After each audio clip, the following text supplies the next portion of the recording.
l'état d'exil, c'est un état de sommeil. Juifs, mais partez! La religion est la première arme de la dictature. Tu veux qu'un peuple te fiche la paix? Ben, fais de très très très bonnes séries télévisées. Alors comment, encore une fois, le dirigeant d'un système étranglant, asphyxiant, porte-t-il le nom de celui qui représente justement l'ouverture et la largesse? Alors c'est très facile à comprendre. Si on essaye de moderniser cet enseignement, de l'actualiser, c'est ce qui permettra à de nombreux maîtres, depuis de nombreuses décennies, pas des siècles, parce qu'il y a des siècles qui ne connaissaient pas ce que je viens de dire, mais depuis de nombreuses décennies, les grands maîtres d'Israël se sont habitués à dire que si on voudrait aujourd'hui représenter au mieux ce que peut être l'Égypte, l'Égypte biblique bien sûr, le monde occidental, comment le monde occidental, mais on n'est pas des esclaves? Mais si, parce que c'est quoi le mode occidental? C'est un mode qui te permet de croire que tu es parois, que tu fais ce que tu veux, que tu vis dans la largesse la plus totale, alors qu'en vérité, tu vis dans l'esclavage mental, psychologique, politique, économique le plus étroit possible. Tu ne fais que ce qu'on veut bien que tu fasses. Et tu ne t'en rends même pas compte. Or, selon cette approche, on comprend pourquoi nos maîtres nous disent que dans l'Égypte biblique, dans le symbole de soi-disant esclavage, il n'était pas nécessaire de mettre des soldats pour garder les esclaves, parce qu'aucun esclave n'avait envie de se libérer. Mais quel système peut ressembler à un système dans lequel l'esclave est esclave, mais il n'a pas envie de se libérer, parce qu'il se sent libre? Mais qui se sent plus libre que l'esclave occidental? Quoi, nous on est des esclaves, mais on n'est pas esclaves du tout. Qu'est-ce qu'il raconte le Rav? Effectivement, c'est ce que la Torah nous dit. Il existe un système dont le dirigeant s'appelle la grande largesse. Mais en vérité, son système, c'est Mitzrayim. C'est beau, vous avez compris, c'est fabuleux. Vous voyez que donc la Torah ne parlait pas de l'Égypte, la Torah ne parlait pas de Spartacus, la Torah ne parle pas de l'esclavage tel qu'on le voit dans les films. La Torah parle d'un système hautement sophistiqué qui a servi l'homme en lui donnant le sentiment qu'il est libre. Et ce système-là, peut-être, n'a jamais existé dans l'histoire, sauf dans la Bible et aujourd'hui. Sauf dans la Bible et aujourd'hui. Où est l'allusion dans la Torah de Moshe au fait qu'effectivement, l'exil, c'est un état de sommeil? Un verset explicite, là, c'est même pas une allusion, c'est explicite. Parshat Lech Lecha.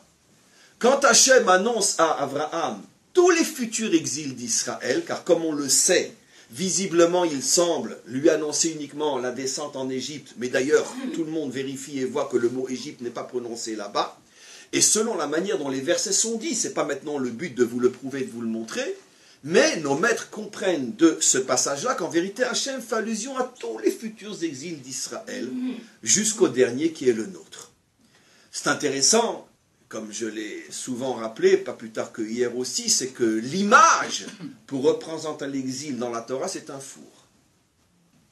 C'est quand même bizarre, mais c'est un four. Tanour, boer, be'esh, un four qui brûlait de feu. Sans doute, c'est évident que la Torah, il y a déjà des millénaires, fait allusion à l'un des aspects les plus horribles de l'exil d'Israël, à la fin de notre exil, les fours bien sûr. Quoi qu'il en soit, pourquoi la Torah choisit l'image d'un four? C'est en tout cas ce qui s'y trouve. Mais on fait allusion à tous les exils d'Israël. Et quelle est la phrase qui introduit cette prophétie qui parle des différents exils d'Israël? Vaïpel Hachem tardema el Avram. Hachem a fait tomber un profond sommeil sur Avram. Tardema, c'est un sommeil très profond. Il fait tomber, et à ce moment-là, il se met à prophétiser et à voir tous les exils. Donc c'est bien le Makor, c'est bien la source, la racine, comme quoi il ne pouvait voir les exils qu'en état de sommeil. Pour bien nous faire comprendre qu'effectivement, l'état d'exil, c'est un état de sommeil. Qu'est-ce qui peut conforter un juif ou le peuple juif dans son état de sommeil, dans son état d'inconscience, dans son état de se dire « ça s'est passé une fois, mais ça ne se passera pas une deuxième fois », qu'est-ce qui peut le tenir dans cet état plus que la confirmation légale de ceux qui sont censés savoir la vérité et la transmettre, cette force extérieure qui vient justifier ta situation en te disant non, au contraire, reste comme tu es, surtout ne te réveille pas. Mais quand c'est justifié par cette force extérieure qui est censée représenter pour moi ce qui est crédible, ce qui doit être écouté, ce qui doit être accompli, pourquoi tu veux que je me réveille? C'est pour ça que quand, dans les années 20, dans les années 30, les voix qui suppliaient aux communautés polonaises, hongroises, roumaines, françaises, juifs, mais partez! Ces voix-là étaient étouffées par des voix qui leur disaient « Mais non, mais pas du tout, le Mashiach n'est pas encore arrivé, c'est pas le moment, il y a un temps pour tout. » Bon, des difficultés, on en a toujours eu dans notre histoire, on a appris à vivre avec. Non, restez. Pratiquement 100% des communautés juives qui sont restées en Angola avant la Shoah sont restés en Angola à cause des rabbinim qui leur disaient ne partez pas. Pas tous les rabbinim, mais les rabbinim qui leur disaient ne partez pas. Tout ira bien. On va après expliquer plus profondément. Mais qu'est-ce que vous voulez qu'elles fassent ces communautés-là quand la personne qui est pour moi la référence me dit ne bouge pas? Ce qui veut dire que le coma, en vérité, est diffusé à l'intérieur de notre peuple aujourd'hui à cause de cette force extérieure qui refuse le réveil de celui qui peut-être ne faisait que dormir, mais qu'on aurait pu réveiller, au moins quand il est touché dans sa chair. Au moins on attendait de lui qu'il soit au moins, ne serait-ce que comme un pharaon. Réveille-toi au moins après des choses pareilles. Non. Pharaon se réveille, mais lui, il ne se réveille pas. Pourquoi le juif en exil ne se réveille pas? Parce que Pharaon, il n'avait pas un rabbin pour lui dire « reste en exil ». Et donc quand il a dû enterrer son fils, il a dit « Daï, c'est fini, allez, je m'en vais ».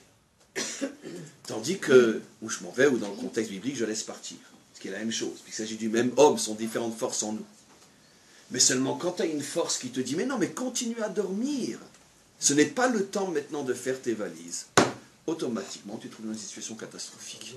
Parce que pourquoi tu veux te réveiller? Il me dit de continuer à dormir.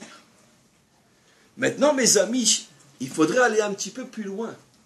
Parce que ce que je dis est très grave. Et évidemment, une fois de plus, je prends sur moi la responsabilité de dire ce que sans doute je serai le seul à dire. Pourquoi? Comment est-il possible que de là où on se serait attendu à la plus grande lucidité, la plus grande vérité, de prévenir véritablement notre peuple, surtout que dans notre Torah, le commandement de Unishmartem meod lenafshotechem, vous ferez attention à vos vies, est un commandement qui est plus important que Shabbat et la Kashrut. Pikuar Nefesh. C'est le plus haut de tous les commandements. Donc comment la Torah peut-elle, une certaine Torah bien sûr, peut-elle être le porte-parole de conseils qui vont à l'encontre de ce qui est l'essence même de la Torah? La Torah a été donnée pour vivre, pas pour mourir avec. Comment c'est possible? Nos maîtres révèlent quelque chose d'absolument incroyable dans le Talmud. Et ils disent, lorsque celui qui étudie la Torah n'est pas un homme méritant, sa Torah se transforme en substance de mort. Tiens. Pourquoi ont-ils choisi précisément cette définition, substance de mort? Les commentaires expliquent, parce que le sommeil est appelé comme étant un 60e de la mort. Et le coma, c'est pratiquement la mort. C'est encore plus qu'un 60e. Ce qui veut dire, on va voir tout de suite, bravo. Ce qui veut dire que si la Torah que j'étudie et j'enseigne n'est pas une Torah méritante, au lieu de réveiller les gens, je vais les endormir. Pourquoi? Parce que je suis moi-même un juif qui dort. Et ça veut dire quoi un juif qui dort? C'est que ma Torah est devenue une religion. Et c'est quoi la définition de la religion? C'est de l'opium. La religion, comme je dis toujours, la différence entre la Torah et une religion. La religion est un opium. Dormez, dormez, dormez. Ça ira mieux dans l'autre monde. Cause toujours et bois de l'eau fraîche. Dormez, dormez, dormez. Comme je dis toujours, et j'ai pris il y a déjà fort longtemps la responsabilité de dire quelque chose que je pense que ceux qui m'écoutent n'ont pas encore analysé jusqu'au bout, ce sont les tyrans qui ont inventé les religions pour mieux dominer les masses. Bien sûr, c'est pour ça que le clergé était toujours avec la noblesse, parce qu'il servait les intérêts des dictateurs.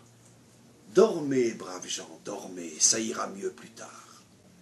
La religion est la première arme de la dictature. Il faut le savoir.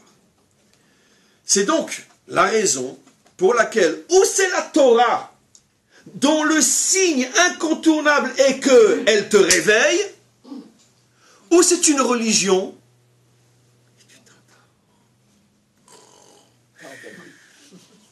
t'endors. C'est ça le secret de la torpeur qui tombe sur Abraham. C'est-à-dire les idéologies, les religions, les idéaux qui permettent aux dictateurs de continuer à faire dormir les gens. C'est ça Pharaon. Qu'est-ce qu'on a expliqué Pharaon d'abord en tant que personnage réel? C'est un dictateur, il s'appelle la largesse. Mais comment qu'il arrive à tenir en esclavage un peuple alors que lui est censé représenter la largesse? Mais c'est facile à comprendre. Tu veux qu'un peuple te fiche la paix? Ben fais de très très très bonnes séries télévisées et il te laisse tranquille. Pourquoi? Parce qu'on n'a pas le temps de s'occuper de savoir ce qui se passe dans le monde, dans le pays, parce qu'on ne veut pas louper le prochain épisode de la série. C'est tellement captivant. Là, ils ont été très forts. D'abord, ils ont inventé les films. Après, ils ont vu que les films, ça ne suffisait pas pour maintenir les gens dans cet état d'inconscience. Ils ont créé la série. Pourquoi? Parce que quand ça s'arrête, déjà pressé de le prochain. Ils sont très très forts. Dallas, Homeland, etc. Ils sont très très forts.